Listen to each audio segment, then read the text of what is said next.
Hi, I'm Marie Elizabeth Molly, and this is Relationship Alchemy. Today, we are talking about 7 pillars for an abundant life with Rebecca Whitman. Rebecca is a success mentor, graduate with honors from Princeton University, and the author of several international best-selling books, the title of which they're going to be in the show notes. So make sure you check out her full bio there. She hosts the top 5% globally ranked Balanced, Beautiful, Abundant podcast, of which I've been a lucky guest because we had the most amazing conversation. And her philosophy divides life into 7 pillars of abundance, which we are going to talk about today. Welcome to the show, Rebecca.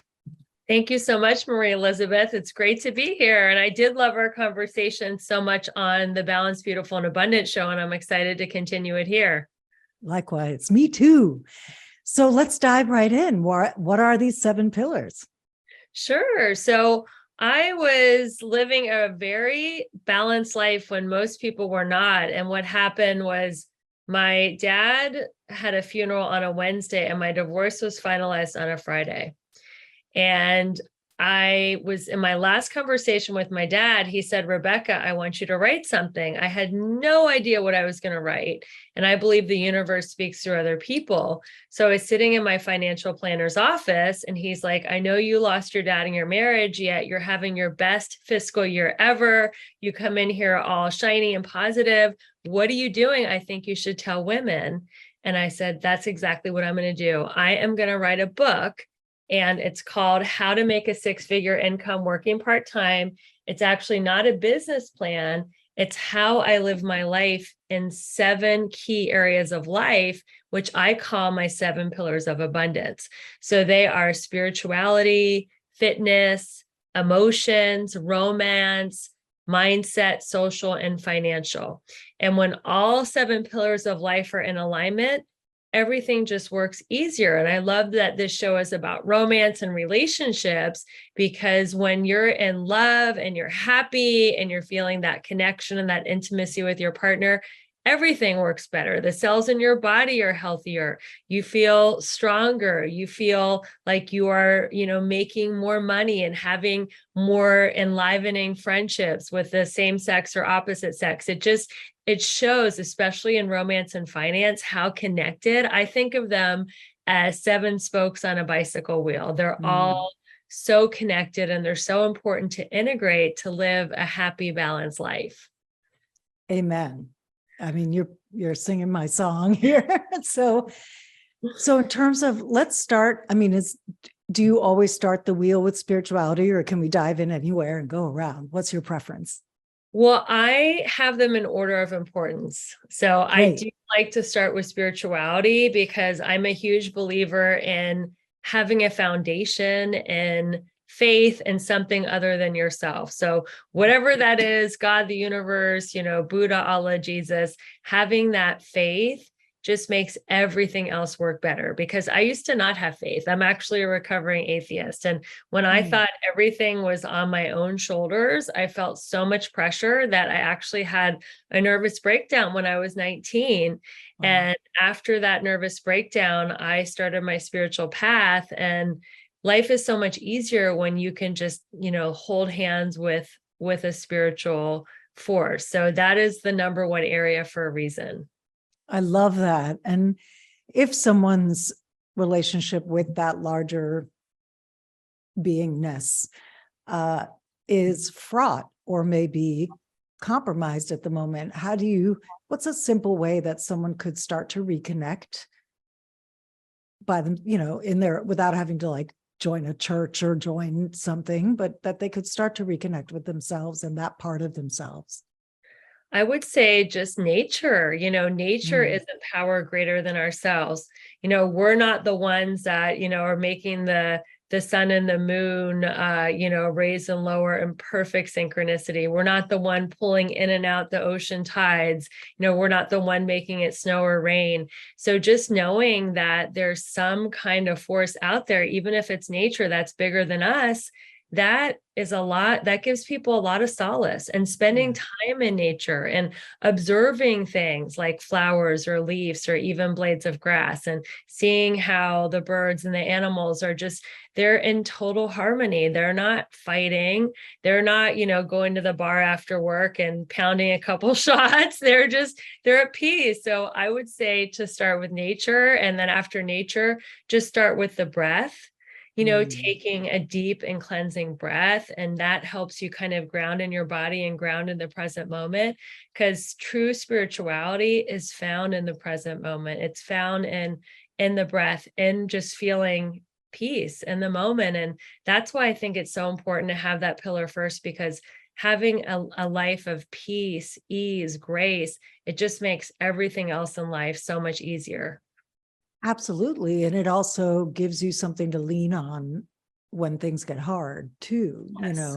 You can recognize there's something bigger at work here. Maybe my ideas about this problem are just that. Maybe they're ideas and not necessarily all of what's going on. And I can't know everything that's going on. So how do I approach with faith? How do I approach trusting that this is unfolding in a way that's going to eventually be good for me, right? Yes. And I'm in this book, there's 21 affirmations. I'm a huge believer in affirmations and just saying things are working out better than I can imagine, or Mhm. all things are working together for my highest good. Stuff like that. It's not necessarily religious. It's just like just calming yourself that, wow, things are actually working out better than I can imagine. That is such a powerful thing to say to yourself. Amen. Yeah. Yeah. So what's the next one after spirituality? So the next one is fitness. And I really believe in putting your health and fitness before all the other pillars, because I don't know about you, Marie Elizabeth, but I've gotten so caught up in relationships or making money that I put my workouts on the back burner, and then I gain weight, and then I don't like myself, and then I feel unhealthy. So having fitness be a priority is so important. I feel like when you have your health, you have every opportunity in the world at your fingertips. But when you don't have your health, then your whole life becomes getting your health back and making Yeah. that time every day to not just work out, but be mindful about hydrating yourself and making healthy, empowered choices with what you put in your body. It's so important. That's so key. And also, for me, because I spent many years unable to walk before I got my hip replacements, I want to, in case anybody's out there and it's like, well, I can't work out, I got to, been there. And in that case, it can be as simple as really focusing on what you're eating, what you're drinking, and maybe walking from one end of the room to the other, or making sure that you stretch a little bit within your capacity. We all have different capacities for how much we can do physically, but it's important to do something, whatever that capacity is. I agree. Stretching, walking, they're such simple things, but they do so much for our And it does so body. much for our mood, not Yeah. just our bodies. It changes your mood. Absolutely. If somebody is, really consumed and they're in a huge hurry with whatever they're doing, just, even if you just take the steps instead of the Yeah. elevator, just little things like that. Park, 100 yards away from the office you're walking into. Little things like that, like change your body's physiology. Just having the awareness that health and fitness is a priority can change everything. It does. It really, and it changes. When we feel better physically and spiritually, then we are kinder emotionally. We're more resourceful in our business. We can be more available to our partners because less of ourselves is caught up in our own heads, right? So there's just so many benefits to both of those really being on point. And when women especially feel confident in their bodies, they're going to be more sexual, they're going to feel more romantic, they're going to be more available for intimacy with the opposite sex because they're feeling good and they're feeling strong and they're feeling confident and sexy. So it's really important in the context of relationships to take that time to work on your health and fitness just a little bit every day. Yeah, exactly. No matter how much fitness you can do or your size, like you can always feel sexy in your body and do the Yeah. things that feel good. Yeah, So that what's the future. third? So Yeah. then What? the third is emotions. And I put this before romance for a reason. Oh, yeah. I'm with you. Because when I was totally fear-based and negative and toxic and bitter, jaded, and depressed, guess who I attracted? Somebody who was negative, toxic, and bitter, jaded, and depressed in my relationships. And the relationships were train wrecks, and I ended up Yeah. brokenhearted. So when I took the time to switch from the fear channel to the love channel, or from the scarcity to the abundance channel, and I was feeling happy and peaceful and full of love in my emotional body, then I finally attracted the love of my life. And it's been amazing. We've been married for, it'll be about a year when this podcast comes out on 12/21/21. And we just got Oh, back from an international trip to Portugal and Spain. And it is different than any relationship I've ever had prior, because I did the work and I took the time to really get my emotions in a positive, loving place before I entered into the relationship. yeah. That's such a key point, too. And I love how it comes right after the physical health, because emotional health really determines so much of our daily experience. It determines how we show up to our relationships, the kind of relationships we attract. So it's really beautifully positioned there. So if someone's struggling, let's say someone is down or having a hard time at the moment, what's something you recommend to help shift?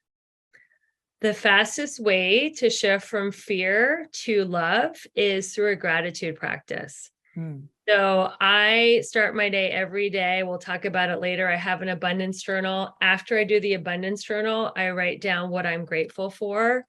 And I actually learned this from my own podcast. Someone said, don't just write what you're grateful for, write why you're grateful. So if you add, Hmm. I am grateful for my life, because when you write because, it's a deeper level of gratitude, because life is a precious gift. I'm grateful for my health because my health is my wealth. When I do this gratitude practice in the morning, it Hmm. really sets my tone for the day. And when I feel myself being snagged by negativity, which just happens because we're humans, I will just stop and say, okay, I'm going negative. What can I be grateful for? Simple things like 10 fingers and 10 toes, all five senses, 4 limbs, food and shelter, a cell phone, a car, just taking it really, really simple. There's Yeah. so much to be grateful for. Yeah. And as you were saying that, like I can even, if someone's in a moment where it's hard to find anything to be grateful for, like if they're really stuck there, what I find helps, it's like, I'm grateful I can even feel this, Yeah. So even this stuckness, like I'm grateful that I can feel that. I'm grateful that I can feel this grief if I'm grieving. I know you're Yeah. grieving the Yeah. loss of your beautiful pup. And it's like I we know. can be grateful to be feeling grief. It doesn't have to only be when we're happy that we get to be grateful. We can be grateful when it's hard. Yeah, and I am grieving my soulmate dog, and I'm feeling my feelings, and I'm so grateful for what I had with him and this beautiful Exactly. animal and this beautiful connection. And even though I'm feeling the sadness of his being gone, I'm still finding things to feel grateful for. And gratitude is just, to me, it's the secret sauce of living a balanced, beautiful, and abundant life. And it's a shift to go from fear-based thinking to love-based thinking and Yeah. gratitude. So I'd It's a encourage practice for sure. practice, and it's not easy because the world is all about lack and it's all about complaining. And gratitude is the opposite vibe of that. So I just encourage everyone to try the gratitude practice. And even if you try it for 30 days, you'll see a huge difference in how you feel. Hmm. Yeah. So what's next? So next is your area of expertise, Marie Elizabeth, romance. Yay. Romance is so important, and your partner and how you feel with your partner. And even if you're alone, like enjoying the process and the journey of being single, whether you're dating and getting to socialize with interesting people and finding something great about every date and being open to learning from everyone, or if you're just feeling empowered being alone, like that's totally cool too. And just falling in love. Dating yourself. Yeah. You can find romance in every area of your life if you're open-hearted to it, and just celebrating wherever you are in the process. You're exactly where you're supposed to be. And when I finally met my soulmate, Ben, I was celebrating being single. I was like, I'm surrendered. Whatever God wants for me in my love life. I was so tired of trying to fit a square peg into a round hole and, rescue, mold, teach, preach these men who didn't want to be what I wanted them to be. I was exhausted. So I was just like, you know what? If I meant to be single, if I meant just to have like great friends and great dogs and, be around cool, high vibing people, then that's fine too. I was just so surrendered to where I was. And that's exactly when my soulmate came in. That's so great.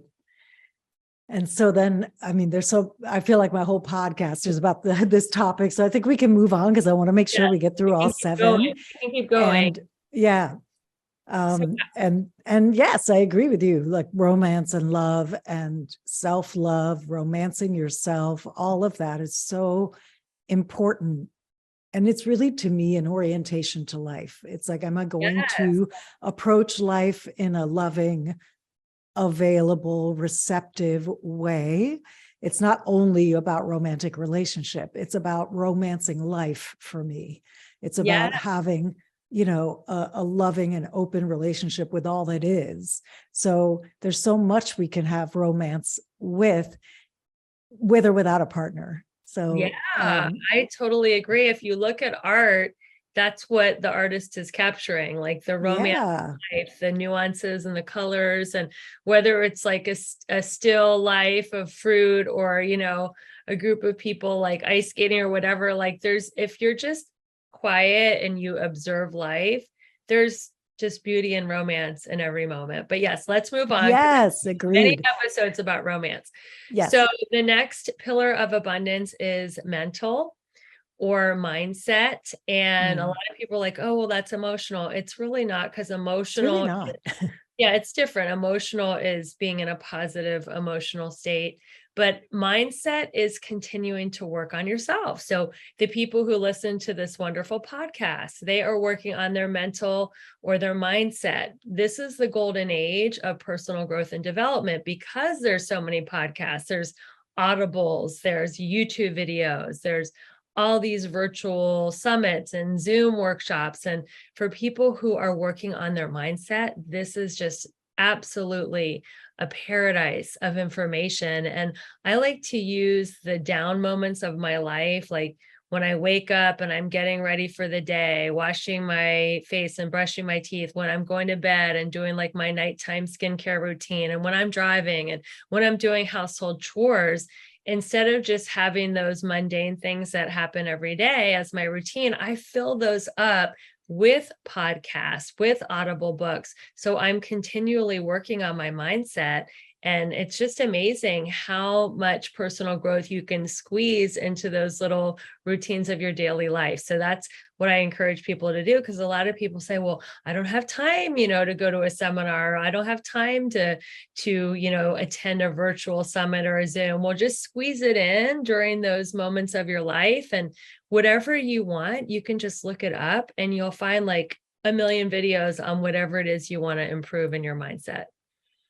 Yeah, it's so key. And it's so interesting that you put this one after romance, because it sparks for me so much about how we show up to dating, to relationship, to interpersonal things, has so much to do with our mind and what we're telling ourselves about ourselves, what we're telling ourselves about the person, how we're seeing situations, whatever stories we make up. And so the more practice and training we can have with putting down the ideas of things and actually learning to be with things as they are, that's a mindset practice too. Like, what story am I making this mean? And is that actually true?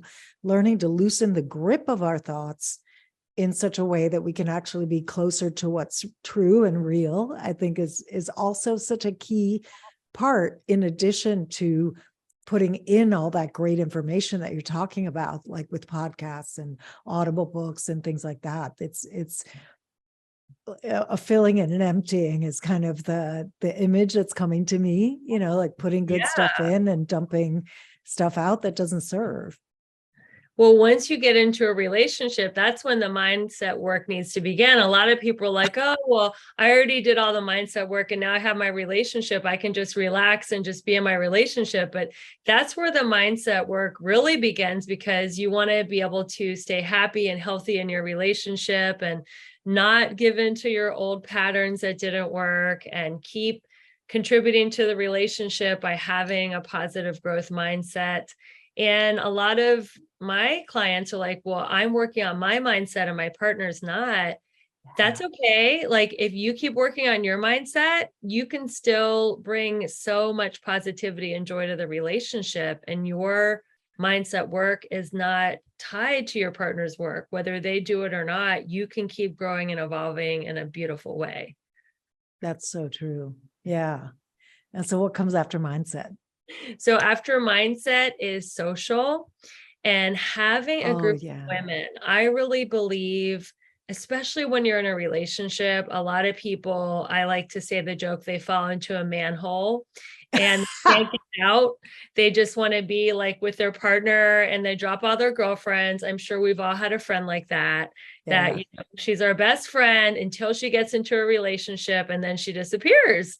Yeah. So I believe that having time with people that are like-minded, that have the same goals and beliefs and values, and maybe you're even a little further ahead of you. Like they say, find somebody who has what you want. And if you do what they do, you can get what they got.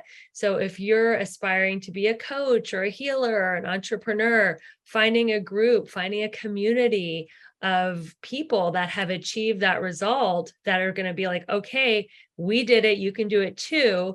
And a lot of the things we want to do in life, we have things that are goals that are just a little bit out of our reach, which are great. That means you're out of your comfort zone and you're growing. So it's a lot of times, especially if you're an entrepreneur, like myself, it's really easy to get down and be like, no, it's just not meant for me. I'll just go back and get a job. This entrepreneurial thing is just way too hard. But when I'm in a community of women with people like yourself and other women that I'm in community with that are doing really well as entrepreneurs, I'm like, wow, like, look, that person's doing it. Marie Elizabeth is doing it. And all these women are doing it. If they can do it, I can do it too. So it's a combination of observing people that are getting the results you want, and also them going, look, I'm doing it too, and I'll show you how. So having a community, whatever that is, it could be around your religion, your yoga practice, your career, your dog, going to the dog park. There's great community. Right. Hiking. Yeah. Having a community. And one of my favorite spiritual teachers, Michael Beckwith, says, community creates immunity. So when Yeah. we go through the trials and tribulations of life, which of course it's just part of being human, you have people that are lifting you up and saying, we're going to walk through this with you.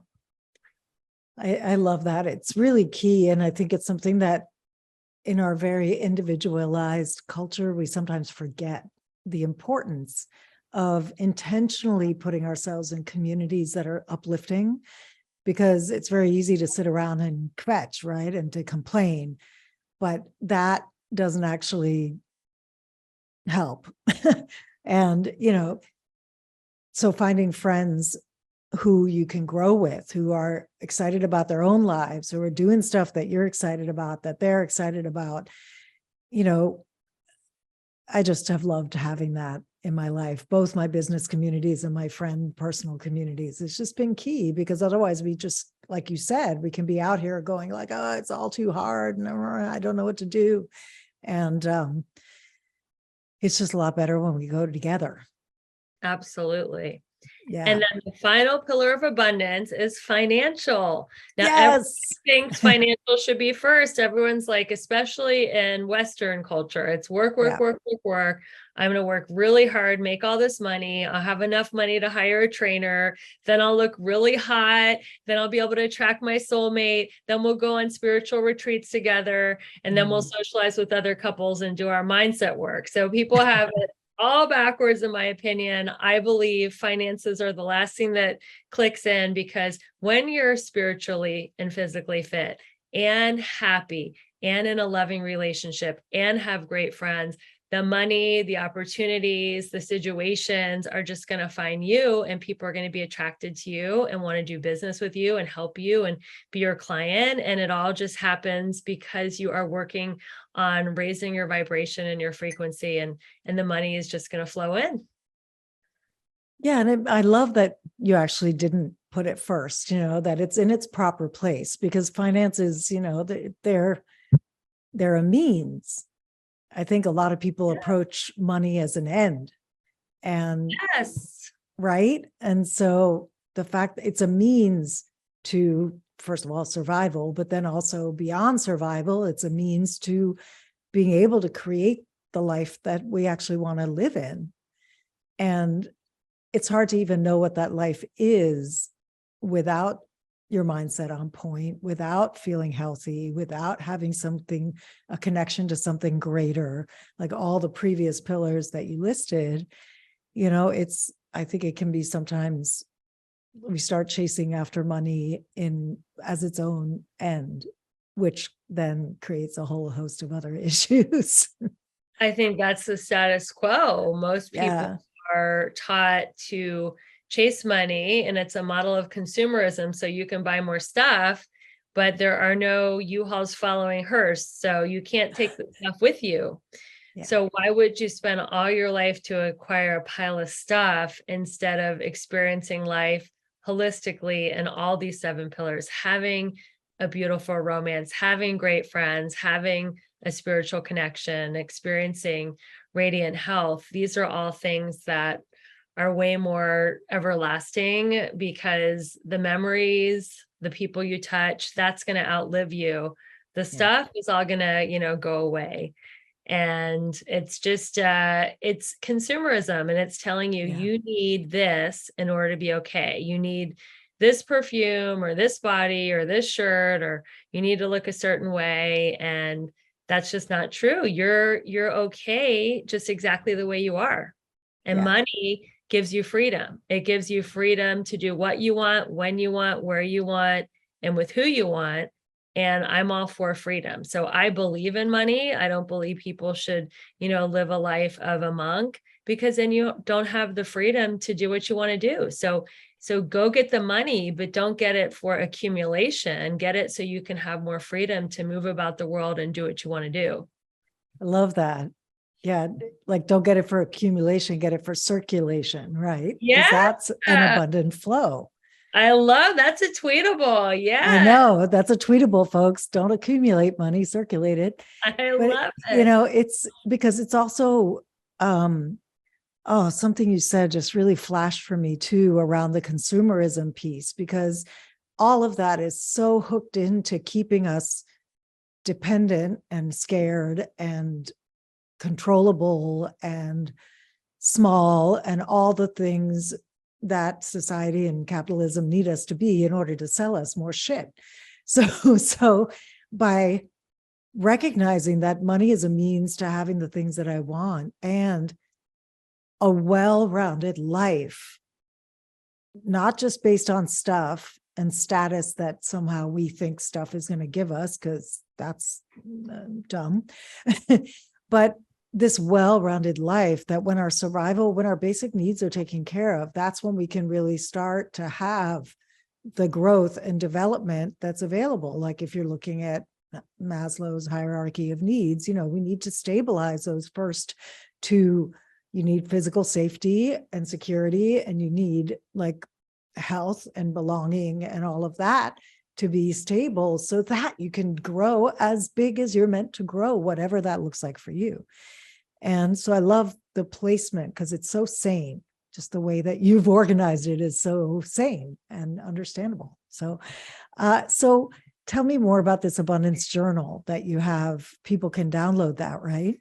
Yeah. So I met this woman when I was 19 years old named Janet, and I met her at a 12-step meeting, and she's like, this is how you do a daily. It was, in the 12 steps, a daily 10-step, and just do this every day. And I was like, okay.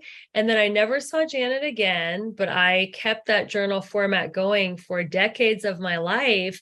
And this journal format has transformed my beingness into somebody who is very fear-based, resentful and fearful and, negative, to switching me into this abundance, loving, positive person.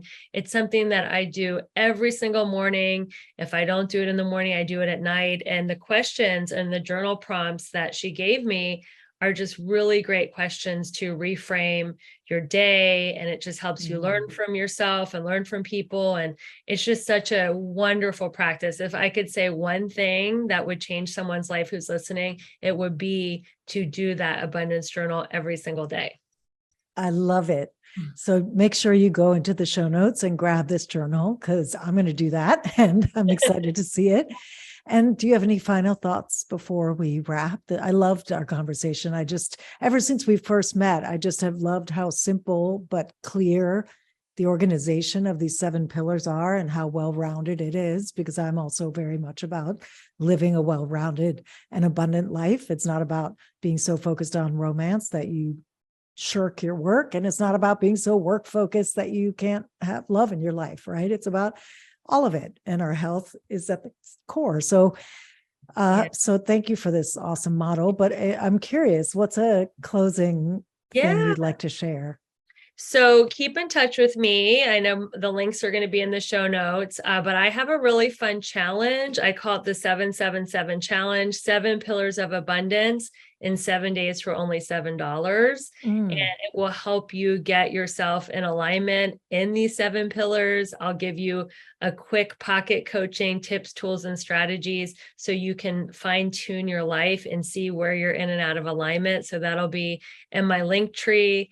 Check out the 777 challenge. We're both from LA and New York. So $7 is like less than a good latte these days. So totally. To get your life in alignment for $7 is a pretty great challenge. So definitely jump on that. And, my final closing words is don't live to work, work to live. And we want to have a balanced life. We don't want to be all focused on romance or all focused on work or even all focused on our body and our fitness. We want to really live a life of balance. And when you're in balance, everything's easier.